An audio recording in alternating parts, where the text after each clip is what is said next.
మన ప్రభువును రక్షకుడునైన యేసయ్య నామములో మీకందరికీ వందనాలు, శుభములు. నేను క్రీస్తు కొరకు.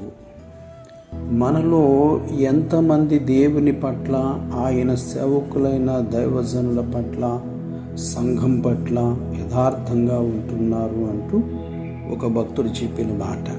దేవుని వాక్యములో రాజుల 2వ గ్రంథం 4వ అధ్యాయము 2వ వచనం నుండి 7 దాకా చూద్దాము.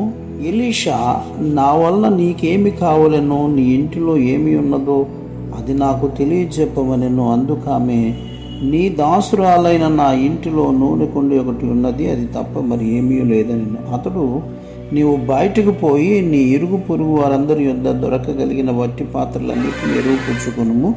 అప్పుడు నీవు నీ ఇంటిలోనికి వచ్చి నీవును నీ కుమారులను లోపల నుండి తలుపు మూసి ఆ పాత్రలన్నిటిలో నూనె పోసి నిండినవి ఒక తొట్టున ఉంచుమని ఆమెతో సెలవీయగా, ఆమె అతని యొద్ద నుండి పోయి తానును తన కుమారులను లోపల నుండి తలుపు మూసి కుమారులు తెచ్చిన పాత్రలలో నూనె పోసాను.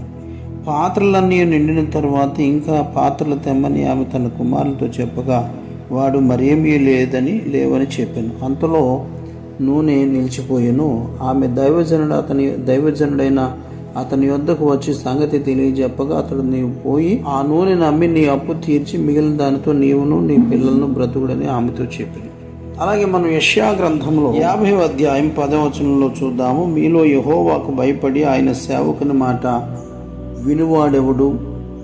వెలుగు లేకయే చీకటిలో నడుచువాడు యెహోవా నామమును ఆశ్రయించి తన దేవుణ్ణి నమ్ముకొనవలెనని మనం ఇక్కడ చూస్తున్నాం. దేవులారా, ఇక్కడ మనం దైవజనుడైన ఎలీషా అడిగినప్పుడు ఆమె యథార్థంగా చెప్పినందుకు మరియు దైవజనుడు చెప్పినట్టు చేసినందుకు దేవుడు అప్పుల సమస్య నుండి ఆమె విడిపించడమే కాకుండా భవిష్యత్తులో పోషించబడటానికి కూడా అవసరమైన నిధిని కూడా సంపాదించుకోగలిగింది.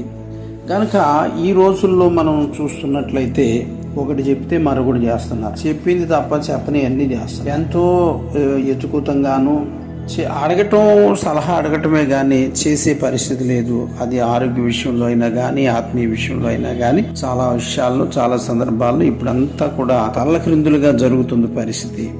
పేరుకే ప్రార్థన కానీ మొత్తం అన్నీ సొంత నిర్ణయాలే జరుగుతున్నాయి. సరే, మనం దైవజనుడి పట్ల ఆమె కానీ ఆమె పిల్లలు కానీ ప్రవర్తించిన తీరు, చెప్పిన మాట వినడం అనేటువంటిది చాలా బాగుంది. ఆశీర్వాదానికి అది నాంది.